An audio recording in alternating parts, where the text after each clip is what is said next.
Hello and welcome everyone. Make ready for Let's Play Katamari Forever.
Hello again, this is Katamari Forever, and I'm Dylan, your host.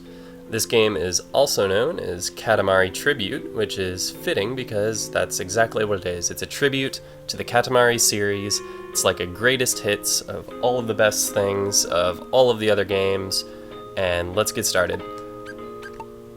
As you can see my original file over here at a tragic 99% completion. That cow bear. Anyway, we'll get to that. Let's start a new file right over here. Gonna suck the prince into that whirling vortex there so we can get started. Gonna roll up some stars, just like the good old days. The great cosmos, an undiscovered country, its harmony and concord resting oh so prettily in the luscious hands of our most beloved king, whose son, the prince, labors to do the jump. Oh, the impatience. Oh, the micromanagement. The king must show off his own giga jump, up in the sky into an intruder's path, a dark fist swinging. Kapow! The king, beamed by a big black star. At least I think that's what I said, it went a little fast. There goes his memory into the void. Into the void. An emergency, an exigency. The king won't wake. He's asleep. But the prince calls a council. We'll build a robot to do the king's work. I mean, naturally. That's how I solve my problems. A hard cot. Oh, so hot. Finally, Robo King. Now, for the all-important reactor core. Goes right in there, see? There's a place for it. It's where the reactor core goes. But we don't have a reactor core, so we'll have to roll one up. Get our first glimpse at the Robo King loading screen there. Ah, yes. Here we are, Robo King assembly instructions. This is the familiar tutorial level. I'm going to assume if you're watching this, you're familiar with the basics of these games. Perhaps you've seen my Let's Play of the original Katamari Damacy. So, you use both sticks to control the Katamari. Pushing both of them forward moves the Katamari forward. Moving only one stick forward will rotate, and you can do that faster by pulling the other stick back. Pull both sticks back to roll backwards. You can move both at an angle to turn. You can roll sideways. Excuse me there. And if you persistently push yourself against a surface, sometimes you can roll up it. And here's a novel concept, rolling up objects. If something is sufficiently smaller than your Katamari, it can become incorporated into the Katamari. So we're going to roll up some of these puzzle pieces that are within our range here, and each one we roll up will make our Katamari that much larger, enabling us to pick up some bigger and bigger objects and make a bigger and bigger Katamari. As you can see, we've reached a point at which we're large enough to roll up the floor puzzle pieces there. Don't worry about falling, we'll just simply glide across space here, remaining at this elevation safely. It does look like we're pretty high up though, but no matter. Now we should be at the stage where we can get these yellow puzzle pieces and move on to the world beyond. I love those cousin angels. That bit we'll get to in a moment. Yep. And in the original, these cherubim signified that you had reached an exceptional size, but in this particular stage, they're just flying around, chasing after those circular puzzles, those 3D ball puzzles. And now we're picking up some blue puzzle pieces here on the exterior. Can also, in a little bit, I guess, be able to pick up those pink ones around the edge. But let's scroll back through the tutorial here. I haven't explained these things yet. Pressing L1 goes into first-person view. You can zoom in and out with L2 and R2. If we press R1, we can use this like rotating 3D camera. This one also zooms in and out. So useful for finding specific objects you might be looking for. We can press L3 and R3 simultaneously to turn around quickly. And lastly, by flicking each of the control sticks forward and backward rapidly, we can do a dash. And with that, we're able to pick up these pink puzzle pieces, making up the walls here. You can see that gloved hand there. That indicates that we've reached the boundaries of the stage. Some of the stages in this game are enclosed by invisible walls, and that hand will let you know that you've reached the edge. Now, the Prince Hop. This is something new to this game, and it uses the PS3 controller's motion controls by quickly lifting up the controller. There we are. I can make the Prince do a hop. I find the motion controls to be pretty unreliable, so luckily the game does have an alternate way of doing that. If you press L2 and R2 simultaneously, you can just do the Prince Hop that way. And as you can see there, you get a pretty nice secondary bounce once you hit the ground after a Prince Hop, so you can use that to get a little bit of height as well. So let's take this reactor core that we've just made out of some puzzle pieces and stick it into the Robo King. See a little bit of a rainbow there, it looks like. I'm not sure what to call that, though. Never seen it before. Oh well, I'm sure we'll figure out in time what that's called. What's a reactor core? Shiny's all you need to know. Robo King rises. Get some nice cousin cameos up top. Below, there's always a bug, ever a catch, else what's the game? Code Flaming Red, the Robo King is off the hook. Is off the hook. Uh-oh, this looks familiar. The bot was unstoppable, the stars were crunchy. Its feature, not a bug? Sing it to someone else. Hit his head. And falling down, look out, Prince! For the slumbering king cannot save the day, and the prince and the cousins are on their own. Yes, all on their own with a devastated space above them, once again. The prince has to put up with so much from the king, and now from the Robo King. Alert, alert, emergency. I've gone and done something terrible. I've destroyed all the stars in the cosmos. Wait, where am I anyway? Analyzing surroundings. Oh, this is the picture book. Yeah, so the picture book here is, well, the village square of the picture book anyway, is the substitute for My Planet from the original. And not a lot to do here right now, so let's head over to the Robo King's Cosmos where we can get started on the first stage. Yep, so picture book opens up to the Robo King's Cosmos. As you can see, here's the tutorial level, which we've already done. And over here we have Megastar 1, which will be starting in just a moment. You can select songs there. We'll just go with the default, that way we'll get to hear all of them in time. I want to hide. You see, I've done something terrible. Yeah, so the Robo King here has some pretty serious confidence issues resulting from what he's just done to the universe. And so we'll be working through these issues of his as we make stars. He wants to cry until his bolts fall off. It's troubling. No, we're not here to laugh at you. We're here to roll a star. That's what we do. We're not going to laugh at your suffering or take any pleasure from that. No such cruelty from the prince here. Prince is all business. Maybe you can go roll something instead, okay? Sounds wonderful. Let's roll something. Let's find something that we can put our Katamari to use on. Ah, here we are, back on the Earth, ready to roll up some objects. Excuse me. I'm getting over a cold here. And yeah, the Earth is indeed quite cluttered, thanks to the increased technical capabilities of the PlayStation 3. The stages have quite a lot of objects in them at any one time, which means that if you're in a pretty densely populated area of the stage like we are right now, you'll be able to roll up a ton of objects in pretty quick succession. So, once the Robo King is done here... yes. We'll have 3 minutes to roll a 20-centimeter Katamari.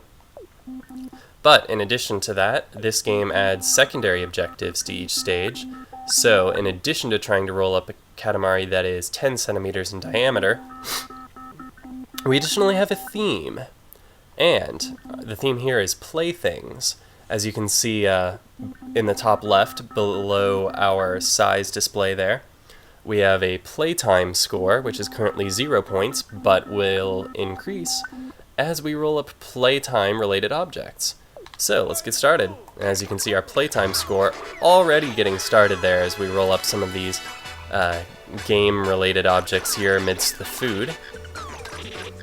This stage, very reminiscent of the original Make a Star one. I quite like that. But, as you can see, this game's got some pretty interesting graphics going on. We'll get to play around with some different graphical features, or filters I should say, later on.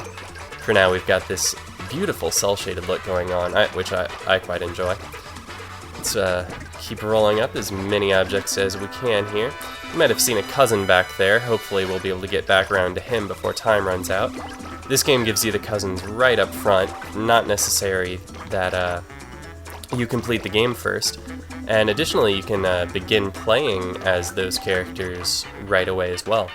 So, assuming we can roll up that cousin, we could play as him as early as the next star.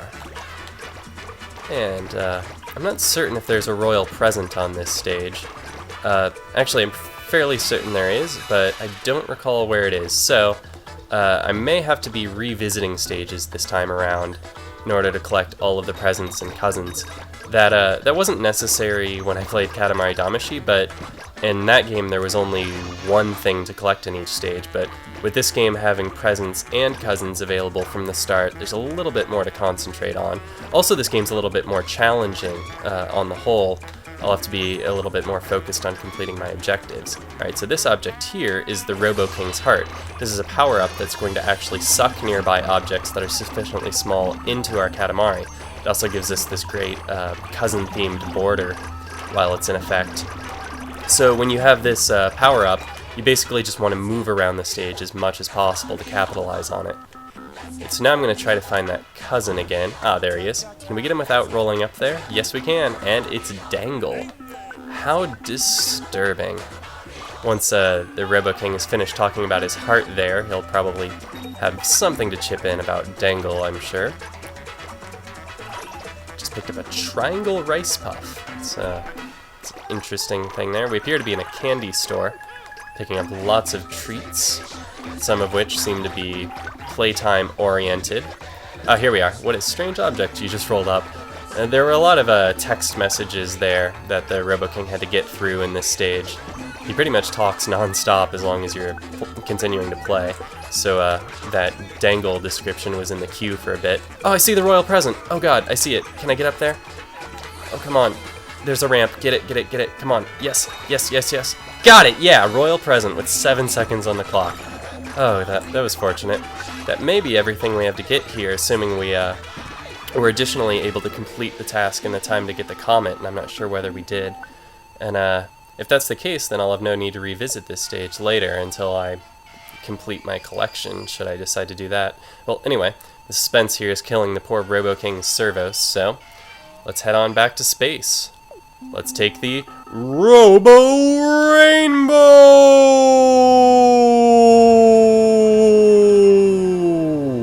Yeah.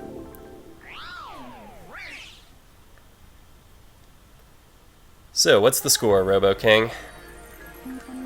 Yes, the Robo Rainbow actually worked. Have a little bit of confidence in yourself. You're the king, after all. Or, you look like him anyway. Yeah, he'd be less nervous about the Katamari if you could see the future. Come on, just tell us about the Katamari. You don't need to see the future.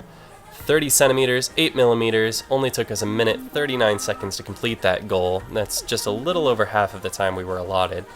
He apparently is not happy with the size of this Katamari. I imagine we could have gotten it a little bit larger than that if we had worked a little bit harder. We got mostly snacks, also some playtime and games. It looked like about 900 objects in all. I wish those results pages would stay on the screen for a little bit longer so that you could properly digest all that information and read it off for all of your viewers, but guess they didn't exactly have Let's Players in mind. Calculating total score? 83 points out of 100. We had a score of a D in the size category, but an S in the playtime category. So this game actually gives you a lot more in terms of a report card style scoring at the end of the stage. You get a numerical score from 0 to 100. There's also a 120, which is better than 100. There's no like 101 through 119. It's just like the best score is 100, but the super best score is 120. And also gives you the letter grades, which are the first of which ranks size, and the second of which ranks the theme. We apparently did much better at the theme this time than we did at the... Ooh, present get! Looks like we got the camera already. That's wonderful. It comes right out of his reactor core there. Well, finders keepers. And we got a cousin get also. DNA scan complete. Cousin found. Oh, it's Dangle. How nice. Company. Yes, it was a little bit lonely there at the village square, but now we have Dangle joining us. Though, Dangle is one of the slightly less interesting cousins, in my opinion. Like Dangle and Johnson, they just look a little bit too much like the prince. Alright, Sponge Cake Satellite, and that's a shooting star already. We got a comet, friends. Yep, 83 points, Sponge Cake Satellite, 30 centimeters, 8 millimeters, and a beauty of a shooting star. You'll have to do this until we fill the stars, or fill the space with stars, Robo King. And here we're going to check in on the Jumbo Men. Every time we complete one of the stages in the Robo King's Cosmos, we'll be treated to a visit to the Jumbo Men's little planet here. Find out what's going on with them. We didn't learn a lot about the Jumbo Men playing Katamari Damacy. They were just kind of around, doing their thing, fighting giant monsters, producing toys. Machine flight is for the weak! This one is really determined to catch that butterfly and not having a lot of success. Oh, and remember that mushroom for later. This will not be the last we see of that. Well, that brings us back here to the village square. Oh, but what's that? We see something new. Maybe the Robo King will tell us about it. Well, first he's going to tell us about Dangle here. Basically, you can actually go to the Cousins and Presents page to select a cousin, but a lot of them will also just hang out here on the village square, and you can talk to them directly to trade places with them. Oh, and he's also going to tell us about the camera we just picked up. Did you know you can take pictures? Yes, I did. I've done it before, actually. The Prince Look is just first-person mode. Oh, and I guess you can take photos from Royal Look, too, which is the third-person camera mode activated with R2. And then press the X button from there. Apparently you don't even need to equip the camera to do those things, I guess. Didn't say anything about that, but anyway. Yeah, alright. That's it, I'm done. I can't stand it anymore. Initiating flee mode. Yes, I would like to wake up the king. So, in addition to the Robo King's Cosmos, we'll be able to play stages in the King's Cosmos. So, by going over here to the Robo King's Cosmos, we can help that Robo King work through his confidence issues and learn to become all that he can be. And over here at the King's Cosmos, we can attempt to wake up the king and get his lost memories back. We'll have to complete both of those campaigns to finish the game. I believe next time we'll be starting on the King's Cosmos, since it's the one that's got the little sparkling antenna there on it. I think that means that there's a new stage available for us there. But that'll have to be next time, because I'm done for now. Thanks a lot for watching, and we'll see you then.